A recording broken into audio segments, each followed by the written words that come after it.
Well, I like to start off with something funny.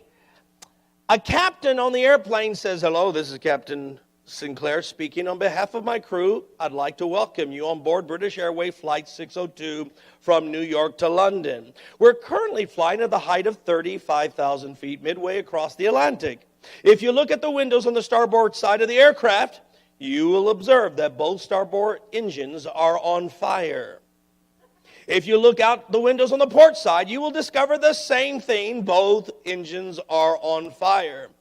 Now, if you look down toward the Atlantic Ocean, you will see a yellow raft with 3 people in it waving on you. That's me, your captain, the co-pilot, and one of the air stewardesses. This is a recorded message. Have a good flight." All right, how many of y'all brought your Bibles? Lift them up real high and say this. Say, "This is my Bible. It is the Word of God. I am who it says I am. I can do what it says I can do. And I have what it says I have. I boldly declare that my mind is alert, my heart is receptive, and my cell phone is off. I will never be the same. In Jesus' name." Turn to someone, look him straight in the eye and say, "Did you hear that, child of God? I will never, ever, ever be the same again." Well, God bless you. Thank you for being here today. If you would, open up your Bibles to Philippians chapter 4. And now, Father, as we bring the conclusion to this series on anxious for nothing, living stress-free, worry-free life, I pray that today's final message will make it so clear to all the people here that they can truly live an anxious-free life. They don't have to worry anymore. But there is something on their part that they have to do to make this happen. And I pray, Lord, that this word will penetrate their hearts. And we thank you for it in Jesus' name. Amen. Philippians chapter 4, I want us to begin with the 4th verse. "Rejoice in the Lord always." I will say it again. Rejoice. "Let your gentleness be evident to all. The Lord is near. Do not be anxious about anything, but in every situation, by prayer and petition, with thanksgiving, present your request to God, and the peace of God, which transcends all understanding, will guard your hearts and your minds in Christ Jesus. Finally, brothers and sisters, whatever is true, whatever is noble, whatever is right, whatever is pure, whatever is lovely, whatever is admirable, if anything is excellent or praiseworthy, think about such things. Whatever you've learned or received or heard from me or seen in me, put it into practice. And what will be the result? And the God of peace will be with you." Can you say amen? Amen? Isn't God always with us? Well, then why does the Apostle Paul say, "And the God of peace will be with you"? Well, even though God is omnipresent and He's everywhere, it doesn't mean that people experience the blessing of His presence. Here, the Apostle Paul is saying that God is going to bless you with peace. How many of y'all need peace? He's going to give you tranquility of heart, tranquility of mind. You're going to sleep better at night. You're going to smile more often. You're going to sing with joy. Why? Because you did something. You put something into practice. Notice the passage doesn't say hope, wish, rub a lucky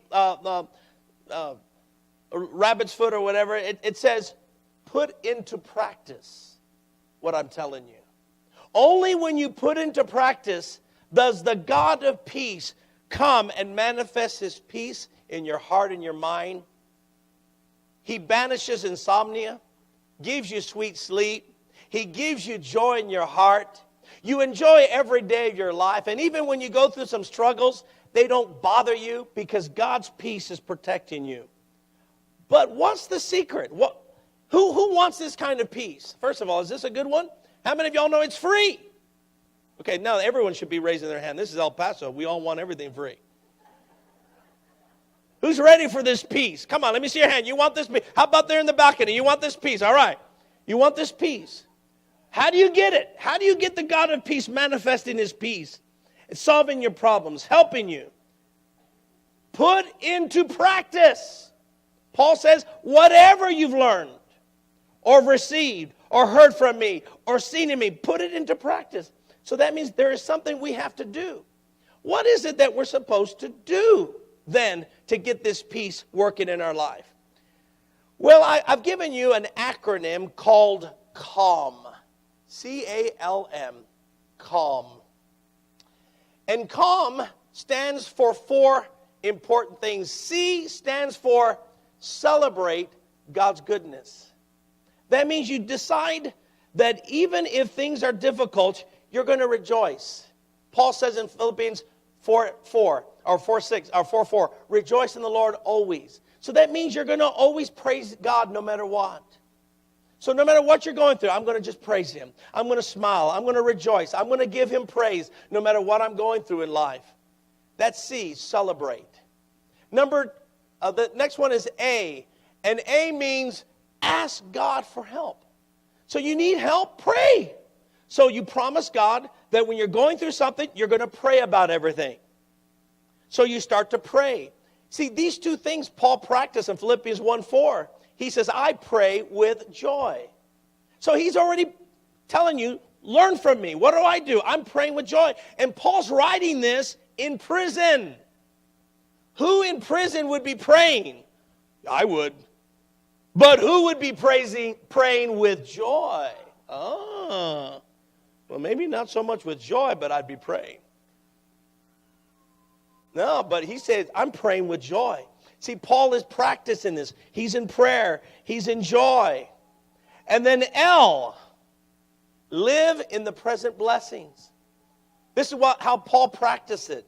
First, Philippians 4, verse 16, you read.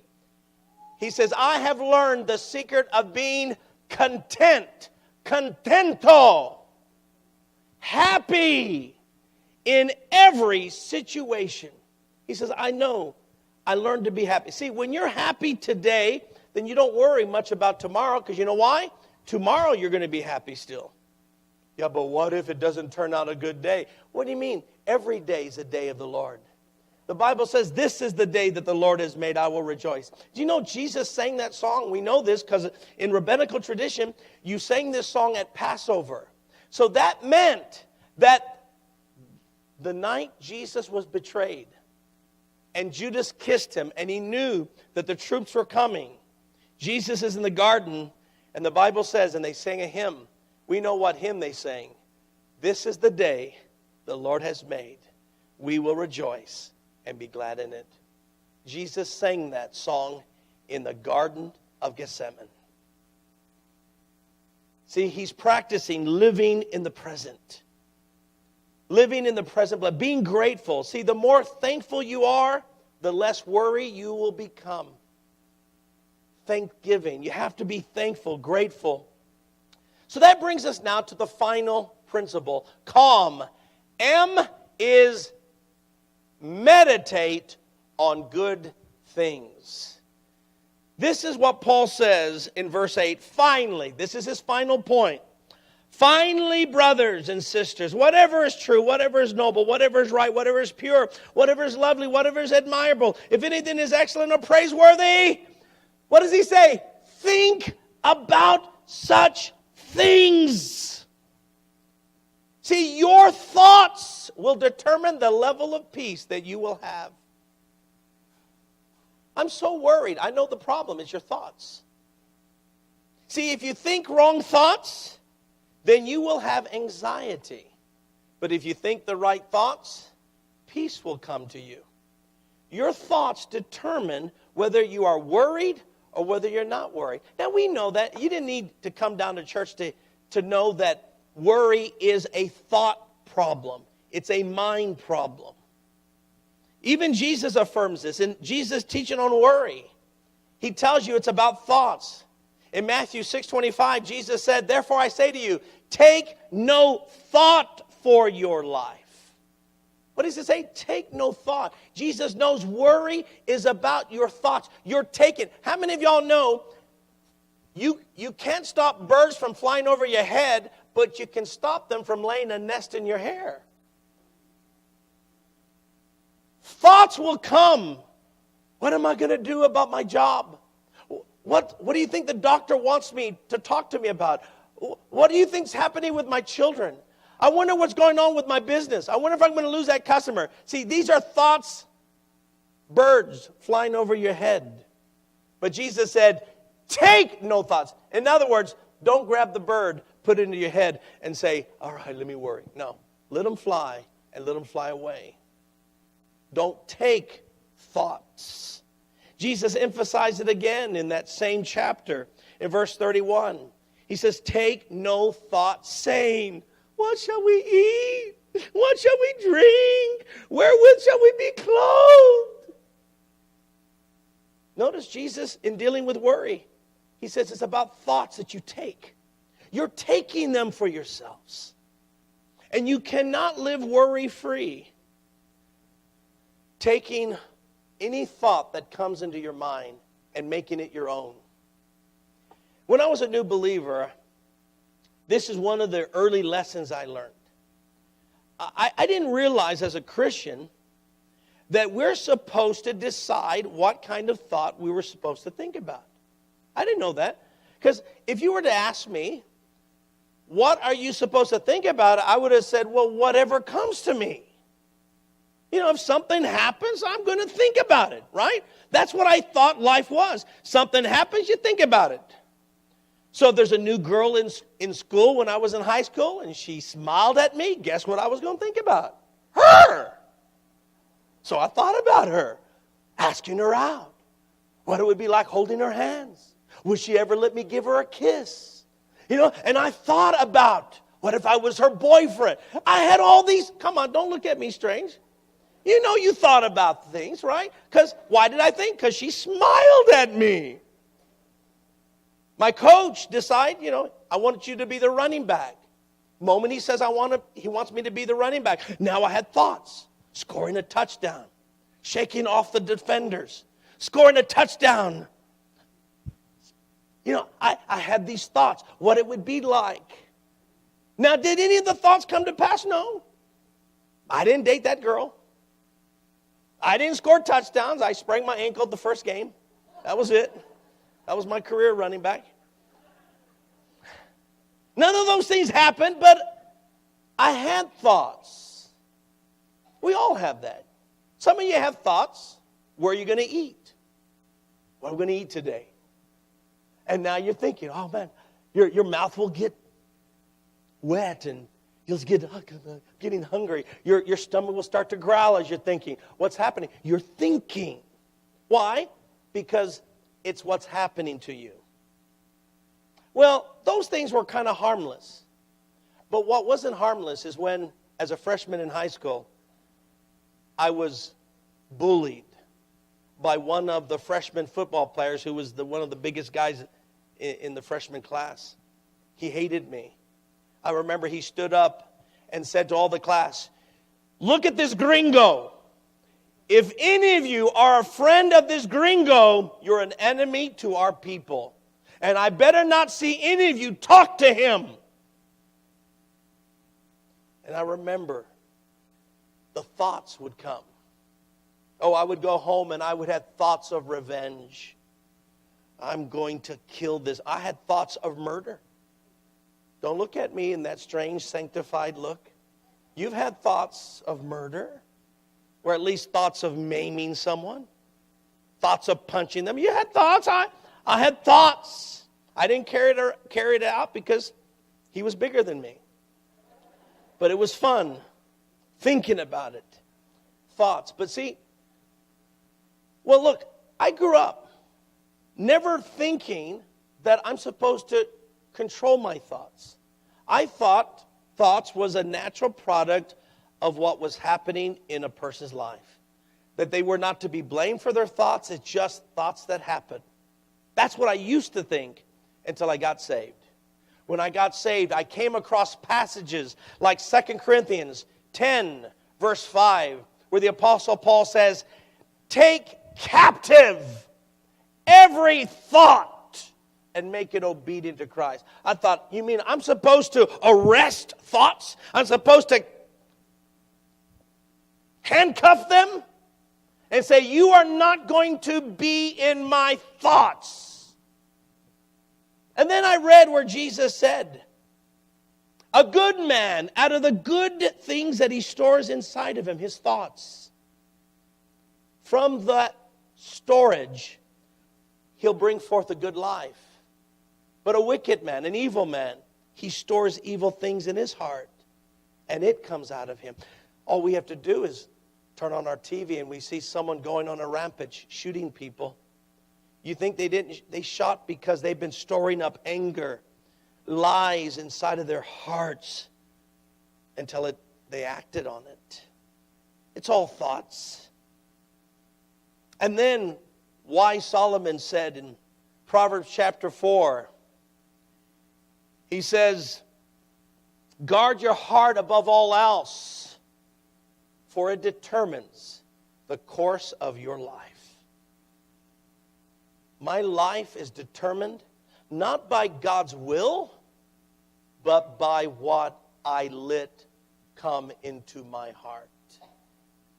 Wow. It was shocking me as a new believer that I was to change my thinking. That to be a Christian wasn't just to believe in Jesus. It was on a daily basis to take thoughts captives that were not godly. To store up in my heart the Word of God, which is full of faith and love and godliness and holiness. I'm supposed to store this Word in my heart, and then I will produce a good life. And then I began to discover I got to guard my heart because it determines what my life is going to be like. Friend, you are the sum total of the thoughts you have been thinking. So when you say, I'm racked with worry, I have so much anxiety, I can tell you the problem. It's between your ears. It weighs about 3 to 6 pounds. It's there in your mind, what you think about. So I began to realize as a new believer, I got to change my thinking. And so I started to do that. And then when I was a senior in high school, I was born again, loved the Lord. My grandmother, who was raising my sister and I at that time, she came down with inoperable cancer, stage 4. She had 6 months to 2 years, the max to live. Look, as her grandson, it saddened me. I hated to hear this. But you know what I told my grandmother? I said, we got to pray. We got to just trust God. He's our healer. Let's commit our lives into God's hand. He can heal you, Grandma. Don't worry about it. Let's just trust God. And you know what? For 2 years plus, we fought the good fight of faith. And I purpose to just cast down negative thoughts. Instead of thinking, what's my life going to be without my grandma? Where am I going to live? Do I go? And how am I going to, who's going to cook for me?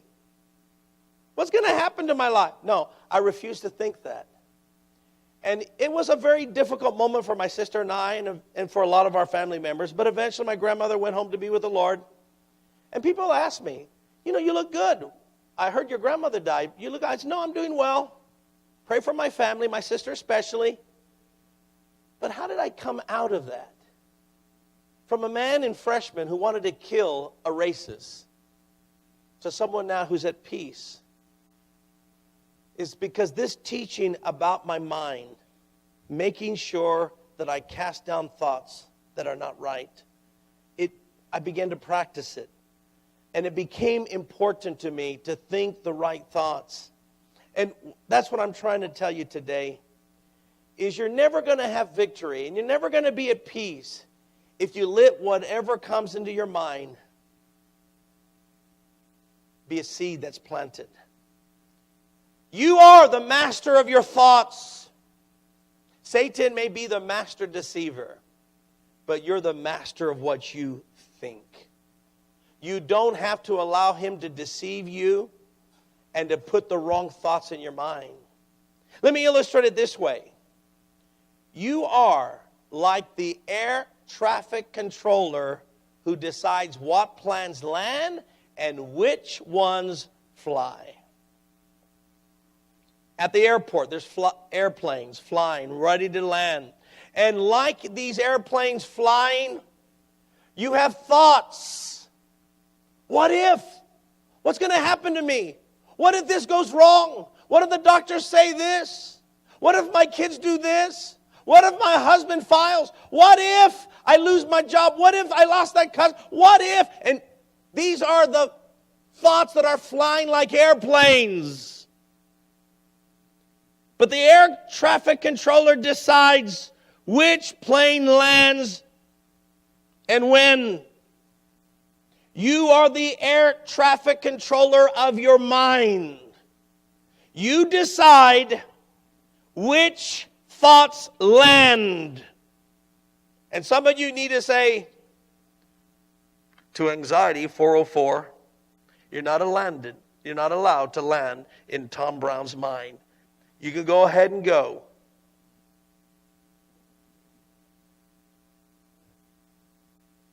You've got to tell those thoughts, no, I'm not going to think those thoughts.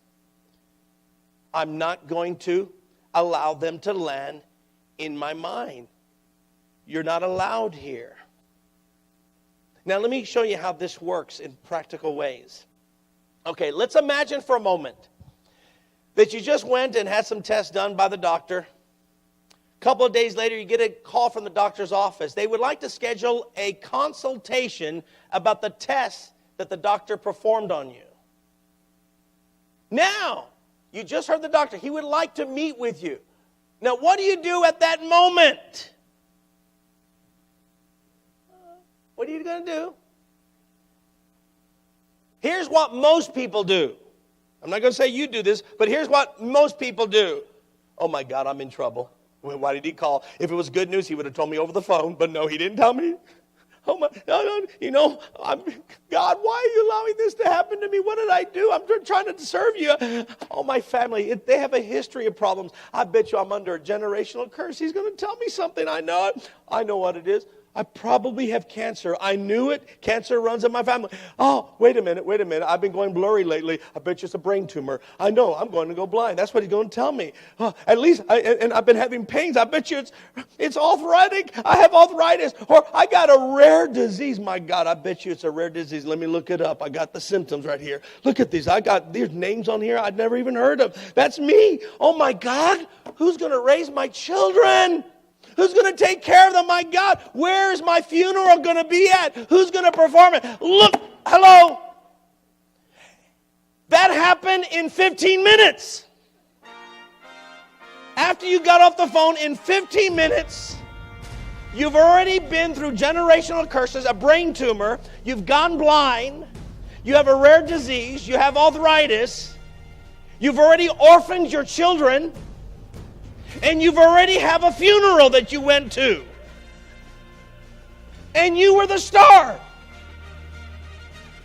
In 15 minutes, you went through all of it. Come on. You are watching The Bondage Breaker with Bishop Tom Brown. To receive today's message in its entirety, call us now at 915-855-WORD. That's 915-855-9673. If you prefer to request the message by mail, then follow the information on the screen and don't forget to specify today's title. Bishop Brown's ministry of spiritual deliverance is well known in America and around the world. His message of victory in Christ is found in his best-selling books. Come by Word of Life Church for an autographed copy. Word of Life Church has a first-class children's ministry with small classrooms so children have more individual attention. Children also get to enjoy one of the largest indoor playgrounds in the city. Many parents are concerned for their teenagers. Be at ease. Here at Word of Life Church, your teenagers will feel like they are a part of a group of youth that are truly committed to Christ. You won't find better music anywhere in El Paso than by our church band. Our talented musicians and singers will lift your spirits up to God as they play the latest music while incorporating the great classical hymns. Fellowship is important to us, so we have provided a relaxing atmosphere in our expanded coffee shop. Enjoy a latte or fresh pastry while you make new friends. Word of Life Church believes in helping those in need. Word of Life quietly helps provide food, clothing, and aid to the needy. Visit us at Word of Life Church and make a positive difference, not only in your own life, but the lives of others. Word of Life Church meets every Sunday at 9 and 11 a.m. and 1:30 p.m. for Spanish. Bible study is on Tuesday at 7:15 p.m. The church meets at 11675 Pratt Avenue. That's near the intersection of Pebble Hills and Saul Kleinfeld across from Walmart. For more information about this Spirit-filled church, call 855-9673. That's 855-WORD.